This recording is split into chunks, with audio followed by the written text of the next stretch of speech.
ఓం నమో సాయినాథాయ నమః. శ్రోతలందరికీ నమస్కారాలండి.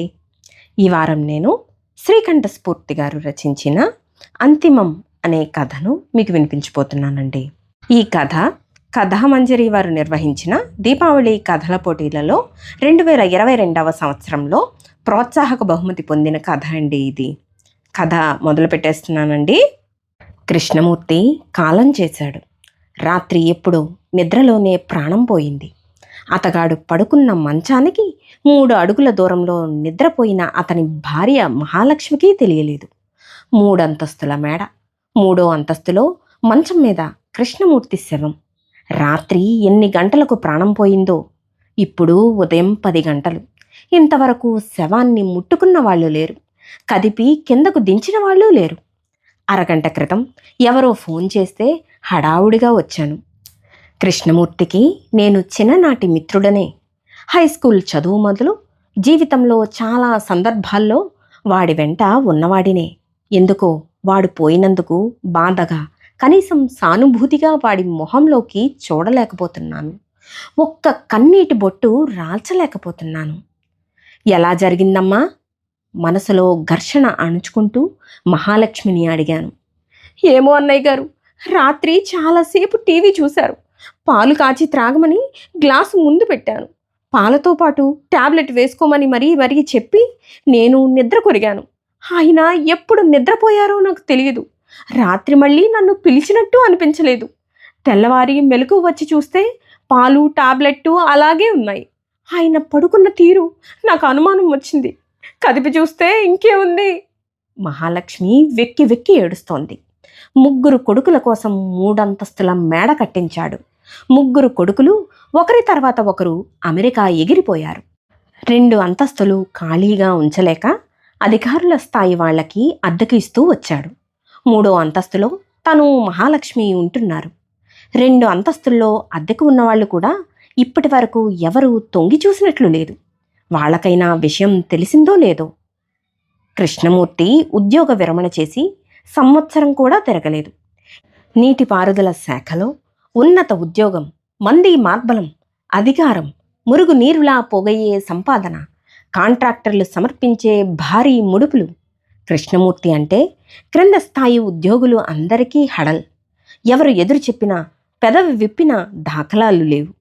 అవును, ఆఫీస్ వాళ్ళు కూడా ఎవ్వరూ రాలేదు. తెలిసినా వాళ్ళు రారేమో. వాళ్ళందరికీ కడుపు మంట. అతనికి దాహం ఎక్కువ.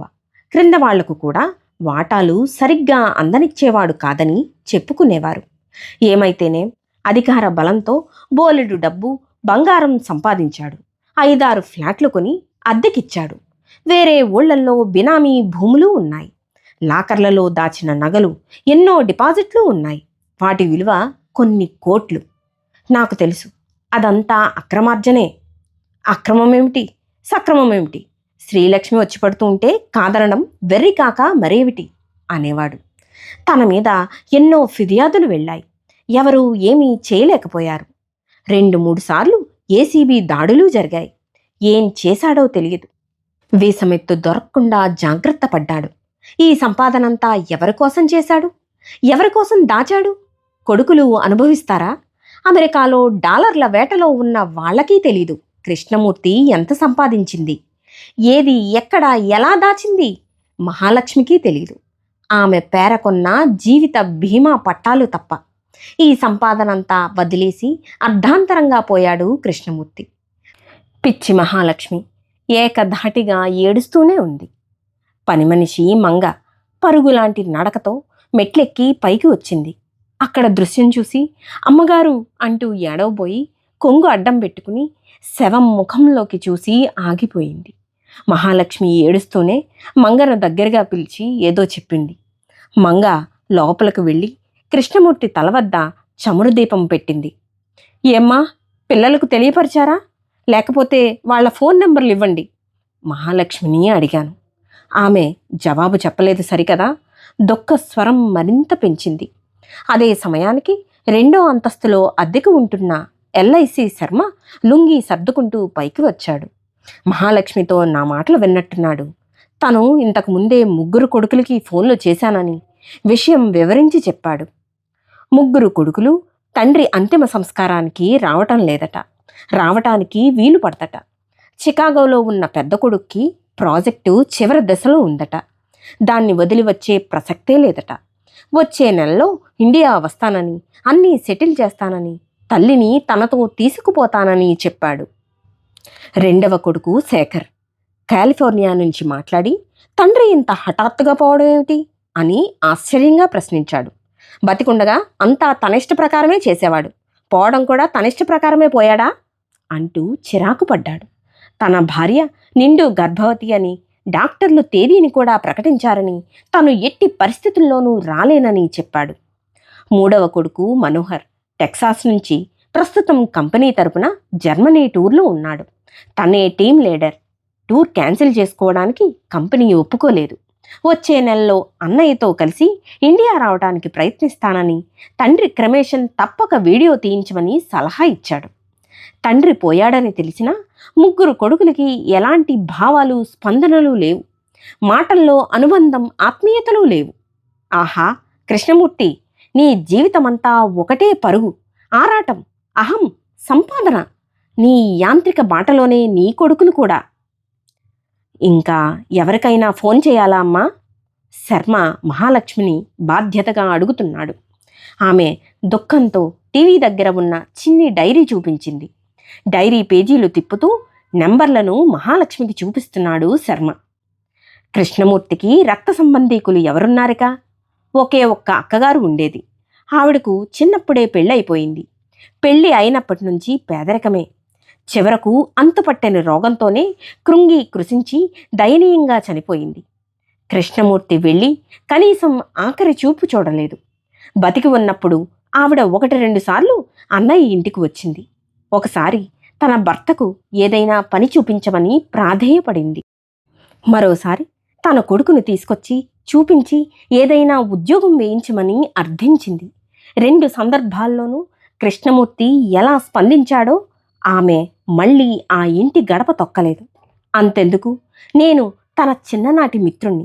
హైస్కూల్ చదువు నుంచి వాణ్ణి అంటిపెట్టుకునే ఉన్నాను. చదువు సరిగ్గా అబ్బక, ఆర్థికంగా పరిస్థితులు అనుకూలించక ఏదైనా శాశ్వత ఉపాధి చూపిస్తాడేమో అని వాడి చుట్టూ తిరుగుతూనే ఉన్నాను. జిల్లా ఉన్నత ఇంజనీర్ అధికార స్థాయిలో ఉండి కూడా నాకు ఏమాత్రం ఓ దారి చూపించలేకపోయాడు. అంతేనా, నా భార్యకు అనారోగ్యంతో ప్రాణం మీదకు వస్తే గుండె ఆపరేషన్ కోసం 2 లక్షలు అప్పు ఇవ్వమని ప్రాధేయపడితే ఇంటి కాగితాలు దగ్గరుంచుకుని 50,000 చేతిలో పెట్టాడు. నీ ఇల్లు అంతకంటే విలువ చేయదులేరా అన్నాడు. నేను వేరే ప్రయత్నాలు చేసుకుంటూ ఉండగానే నా భార్య నిద్రలోనే కన్ను మూసింది. ఏం పట్టుకుపోయాడు? పిసినిగొట్టు వెధవ, దౌర్భాగ్యుడు, డబ్బు పిశాచి. ఏమ్మా, ఇంకా వచ్చేవాళ్ళు ఎవరైనా ఉన్నారా? అపరాహ్నం వేళవుతోంది. ఇప్పుడు కృష్ణమూర్తి గారికి అంతిమ సంస్కారం చేసేవాళ్ళు ఎవరూ లేరు కదా.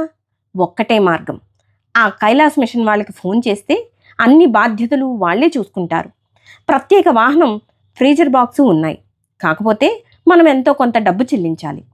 ఎల్ఐసి శర్మగారు మహాలక్ష్మికి సలహా చెబుతున్నాడు. మహాలక్ష్మి దుఃఖోద్వేగంతో మౌనంగా ఏడుస్తోంది. ఆ కైలాస్ మిషన్ వాళ్ళకి ఎలక్ట్రిక్ క్రిమేషన్ కూడా ఉంది. అనాథ శవాలకు అంత్యక్రియలు చేస్తారు వాళ్ళు. కొన్ని వేల వోల్టుల విద్యుత్ ప్రవాహాన్ని పంపి ఏ శవాన్ని అయినా క్షణాల్లో బూడిదగా మార్చేస్తారు. దయా, దాక్షిణ్యం, మమత, మానవత్వం, సహానుభూతులు ఏవీ లేకుండా జీవించిన వాడికి ఇలాంటి అంతిమ సంస్కారమే సరైనదేమో. కృష్ణమూర్తి జీవితానికి ఇదే ముగింపా? ఎందుకో నాకు సంతృప్తిగా ఉంది. అందరూ ఉన్నా కృష్ణమూర్తికి అనాథ చావులా అనిపిస్తోంది. కైలాస్ మిషన్ వాళ్ల కోసం శర్మ ఫోన్ అందుకున్నాడు. ఉన్నట్టుండి బయట ఏదో కలకలం, ఎవరో మెట్లెక్కి వస్తున్న అలికిడి. అటువైపుగా చూశాం. ఎదురుగా జీవన సంధ్య వృద్ధాశ్రమం నుంచి 10 మంది వృద్ధులు గుంపుగా వచ్చారు. వాళ్లంతా భజన చేస్తూ, భజగోవిందం సంకీర్తనలు పాడుతూ కృష్ణమూర్తి శవం చుట్టూ చేరి ప్రదక్షిణలు చేస్తున్నారు. పాదాలకు మోకరిల్లి ప్రార్థనలు చేస్తున్నారు. వీళ్లంతా చేసేది ప్రార్థనలేనా? అంత్యక్రియల కార్యక్రమం కూడా నిర్వహిస్తారా? బాబూ, నేను విశ్వనాథాన్ని, కృష్ణమూర్తి తండ్రిని. నా కొడుకు ఎలాంటివాడైనా వాడికి తలకొరివి నేను పెడతాను. వృద్ధాశ్రమం వృద్ధుల్లో తెల్లటి గుబురు గడ్డంతో ఉన్న ఒక వయోవృద్ధుడు దీనంగా గొంతు విప్పాడు. అక్కడున్న అందరిలో ఆశ్చర్యం, ముఖాలు తెల్లబోయాయి. అవును, విశ్వనాథం కృష్ణమూర్తి తండ్రి. ఈయన ఒకడు జీవించి ఉన్నాడని నేను మర్చిపోయాను. కృష్ణమూర్తి మర్చిపోయాడు. పెంచి పెద్ద చేసి విద్యాబుద్ధులు నేర్పి సమాజంలో ఒక ఉన్నత స్థానానికి ఊతమిచ్చినవాడు. వడలిన శరీరంతో వయోభారంతో తన కళ్ళ ముందే కన్ను మూసిన కొడుకును చూసి చెలించిపోతున్నాడు. కన్నీళ్లు కారుస్తున్నాడు. తల్లిపోయిన తర్వాత వద్దు వద్దని ఏడ్చినా మొత్తుకున్నా, ఇంట్లో ఒక మూల పడి ఉంటానురా అని వేడుకున్నా నిర్దాక్షిణ్యంగా వృద్ధాశ్రమంలో చేర్పించిన ఘనుడు కృష్ణమూర్తి. ఏనాడు ఆశ్రమానికి వెళ్ళి ఒక ఫలం ఇవ్వలేదు, ప్రేమగా పలకరించలేదు. విశ్వనాథానికి కొడుకు పోయాడని ఎలా తెలిసిందో తన మిత్ర బృందంతో అతన్ని సాగనంపడానికి వచ్చాడు. కృష్ణమూర్తి ఎప్పుడైనా ఏదైనా పుణ్యం చేసుకున్నాడేమో. కాకపోతే కన్న తండ్రి చేతుల మీదుగా కర్మకాండ జరగడం ఏమిటి? కన్న కొడుకు చేతుల మీదుగా అంతిమ సంస్కారం పొందాల్సిన వాడికి తండ్రి చేతుల మీదుగా సంస్కారం దౌర్భాగ్యం కాదా? కృష్ణమూర్తికి సద్గతులు దొరుకుతాయా? పాప ప్రక్షాళన, నిష్కృతి ఉంటాయా? నా ఆలోచనల్లో నేనుండగానే విశ్వనాథం కొడుకు అంతిమయాత్ర ఏర్పాట్లు మిత్రుల సాయంతో చకచకా చేస్తున్నాడు. 4 మిత్రులు కృష్ణమూర్తిని మోసుకుని మేడపై నుంచి కిందకు తీసుకువచ్చారు. అప్పటికే కృష్ణమూర్తి కోసం 7 కట్ల సవారీ సిద్ధం చేయబడుతోంది. విశ్వనాథం మరో 3 వృద్ధులతో కలిసి పరిశుద్ధ జలంతో కొడుకు పార్థివ శరీరానికి స్నానాధికాలు నిర్వర్తిస్తున్నాడు. అదిగో అప్పుడే మహాలక్ష్మి ఏడుస్తూ మేడపై నుంచి వచ్చింది. ఆగండి, నా భర్త శరీరానికి అంతిమ సంస్కారం వద్దు, ఎవరూ ఏమీ చేయవద్దు. ఆమె గొంతు స్ఫుటంగా పలికింది. అందరం మహాలక్ష్మి ముఖంలోకి అయోమయంగా చూశాం. ఆమె నన్ను దగ్గరగా పిలిచింది. ఒక తెల్లటి కాగితం ఒకటి నా చేతిలో పెట్టింది. అది కృష్ణమూర్తి గత రాత్రి రాసిన ఉత్తరం. చాలా వాక్యాల్లో అక్షరాలు అలికినట్లుగా ఉన్నాయి. వాటిని కూడబలుక్కుంటూ ఉత్తరంలో ఉన్న విషయాన్ని నేను నెమ్మదిగా పైకి చదివాను. నేనిక ఎన్నో రోజులు బతకననిపిస్తోంది. కొన్ని గంటలు, నిమిషాలు, సెకనులు ప్రాణధాతువులన్నీ బిగించుకుపోతున్నట్లు ఉన్నట్టుండి ఏదో నొప్పి, మృత్యువు నా పైకి ముంచుకొస్తోందనిపిస్తోంది. నాలా ఎవరూ జీవించకూడదు. నిజంగా నేను మూర్ఖుడిని, అహంభావిని, సాటి మనిషిని మనిషిగా చూడలేని వాణ్ణి, మంచితనాన్ని మరొకరితో పంచుకోలేని నిర్భాగ్యుడిని. నాకు నిష్కృతి లేదు. అహంకారం, డబ్బు మనిషికి సంతృప్తినివ్వవు. నలుగురితో పంచుకునే ఆత్మీయతలే, అనుబంధాలే ఆనందాన్నిస్తాయి. ఎంత సంపాదించినా ఏదీ మన వెంట రాదు. ఒంటరిగా రావడం, ఒంటరిగా పోవడమే జీవనయానం. నాకు ఈ జ్ఞానోదయం ఒక జీవితకాలం ఆలస్యంగా వచ్చిందేమో. నేను సంపాదించిన ఆస్తిపాస్తులు నా పిల్లలు పంచుకోకూడదు. నా భార్య హక్కుదారురాలు. తన జీవికకు మిగిల్చుకుని మిగిలినది అంతా నా తండ్రి నివసించే వృద్ధాశ్రమానికి, ఇతర అనాథాశ్రమాలకు అందజేయగలదని ఆశిస్తున్నాను. నాకు ఇంకా జీవించాలని ఉంది. కానీ ఎందుకో అంతా అయిపోయింది అనిపిస్తోంది. నేను పోయిన తర్వాత నా పార్థివ శరీరాన్ని ఏదైనా వైద్య కళాశాలకు దానం చేయమని నా భార్యను అర్థిస్తున్నాను. ఇదే నా అంతిమ. కృష్ణమూర్తి.